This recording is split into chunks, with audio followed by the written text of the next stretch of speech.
ఈ జిల్లాలో కోడి పందాలు కూడా బాగా ఉంటాయి. ఇప్పటి నుంచి యువత చాలా ఉత్సాహంగా ఉంటారు. 14 ఏళ్లుగా నాకు అనుభవం ఉంది మీతో. కోడి పందాలంటే మన నాగరికత కూడా సంస్కృతి సాంప్రదాయంలో ఇదొక భాగం.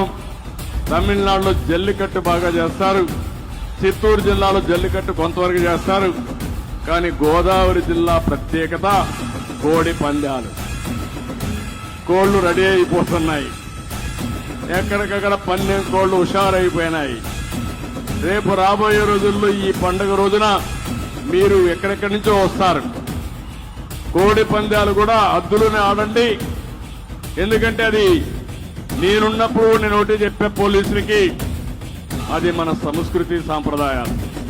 కోర్టులో, చెన్నై కోర్టులో కానీ సుప్రీంకోర్టులో కానీ జల్లికట్టు బ్యాన్ చేస్తే తమిళనాడు అంతా ఒకటయ్యి మళ్ళా జల్లికట్టుని వచ్చే విధంగా కేంద్రాన్ని మెప్పించి ప్రత్యేక చట్టం తీసుకొచ్చుకున్నారు.